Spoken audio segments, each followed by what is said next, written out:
Alright, hello YouTube. We're going to do, had some requests. We're going to do a little short video on walkers. This right here, as you guys probably recognize, is an Ork killer can. And I had some requests on walkers in 40K. So sit back and enjoy. Alright guys, here's where walkers are a little bit different than vehicles.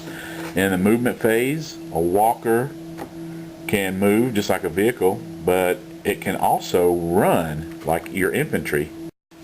And running in the shooting phase is very important because some walkers can be geared up for close combat. Some can be geared up for a mixture of close combat and shooting, while others can be mostly shooting, although you don't really see those too often.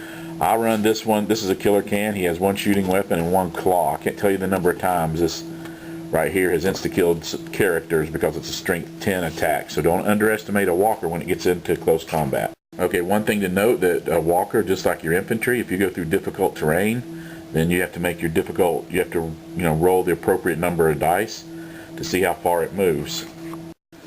And one thing you can note, that the walker, it has arcs just like a vehicle. So depending on where a shot comes in is which armor value you use, whether it's a front armor value or if you get a rear shot, it's got a different armor value. Typically in 40K for walkers and for vehicles, the front armor typically is the best, then the side armor, and then of course the rear armor is the weakest. One thing that makes walkers pretty cool is, like in the shooting phase, these guys can shoot all their weapons no matter how far they move. Although these guys only move 6 inches, they're really considered stationary. So typically a walker will probably have 1 or 2 shooting weapons at the most. A lot of them have flamers. This one has rockets. It just depends on what they have. So that really makes walkers a good threat.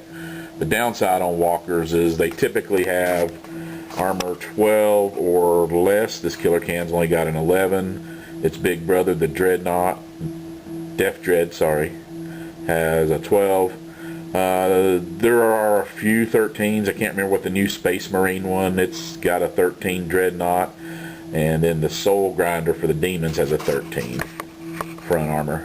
Okay guys, that's pretty much the shooting phase. When walkers in close combat, they get a +1 attack for charging just like other infantry. When units attack a walker, in close combat, they roll the weapon skill, just like a typical close combat, they roll their weapon skill and compare it to the walkers.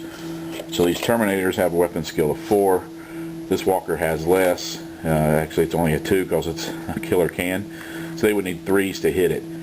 That's great. I mean, walker, you can hit the walker, but the downside is when you attack a walker in close combat, use its front armor. So most, even a weak walker like the killer can here has an 11. Unless you're strength 5, you can't do anything to it. That's why grenades are important, or melt-a-bombs when attacking a walker. Because if you don't have anything that can hurt a walker can get into close combat with you. Not in the case of these Chaos Terminators, but like in infantry, without a sergeant with a power fist or something, or melt-a-bombs, then they can just sit there and top a whole unit and just slowly grind them down and kill them until they break. So that being said, if a walker was to lose in combat, it's sort of considered a vehicle. It doesn't have to take a morale test. If the Chaos Terminators were to lose, they would have to. So that's another difference between a walker and an infantry unit. And also, in combat, a walker can make a sweeping advance or pile in, consolidate or whatever, just like infantry. And then one thing to note, that it's in close combat, as you guys obviously know, these guys go first. If they were to stun the walker, then it would actually make 1 less attack. So if on its profile, this only has a 2, it only get 1 close combat attack. And then the last thing I'm going to talk about that's effective against walker are grenades, melt-a-bombs especially. When you attack a walker in close combat, you need a 6, and you only get 1 attack. So Terminators might have 2 attacks, 3 when they charge, but you don't get 3 attacks with melt-a-bombs. It's just 1 attack.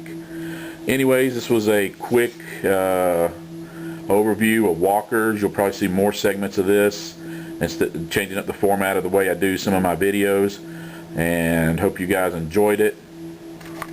Alright guy, I'll start up also a new segment called Ask the Fool. That's me, Fool Injected. But Ask the Fool is going to be questions. I've had a lot of questions on 40K, had questions on fantasy.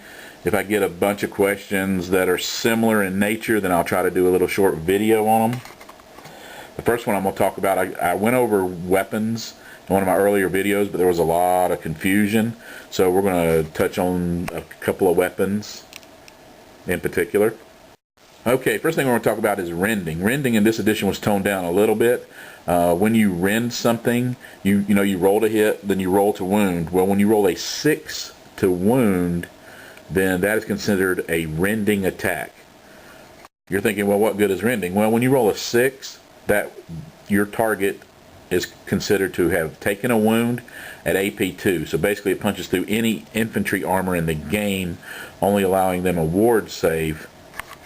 And also against vehicles, rending allows you an extra D3 for armor penetration, which it used to be a D6, but here again, that was a previous edition, not this edition. So rending is really good at mowing down, especially power armored armies, Marines in any of their variants, Chaos, Necrons, those kind of armies. Okay, the next weapon I want to touch on is the sniper rifle. Sniper rifles also saw a change in this edition. Basically, you hit on your ballistic skill. You guys know how to do that if you watch my earlier videos. And here's the thing that makes sniper rifles pretty cool is they always wound on a 4+. So you've got those sniper, you see that big Tyranid monstrous creature coming down at you, you wounded on a 4+, which is pretty good. Yes, it gets its armor save unless you roll a 6. You're probably thinking, well, what's a 6? Well, 6 is rending for a sniper rifle. So that means you automatically would put a wound. Of course, against rending attacks, just like all other attacks, almost all other attacks in the game, you get your invulnerable save if you have one. Another benefit of of sniper rifles is that they can cause pinning. Unfortunately, in 40K, leadership is so good, with maybe the exception of the Imperial Guard, that pinning very, very rarely comes into play. But hey, if you roll enough dice, then you know that eventually they'll fail a pinning test. And so when a unit is pinned, that's bad news. And to let you know that the strength of the sniper rifle is 3 with rending, so you can affect lightly armored vehicles. You're never going to ever take a Land Raider out shooting at it with a sniper rifle, but then that makes sense. Anyways, guys, that was a couple of questions on some weapons, and it was a short series on the Dreadnought. You'll probably see little more short clips on other segments of 40K. Hope you guys enjoyed, and we'll see you around the internet. Have a good one.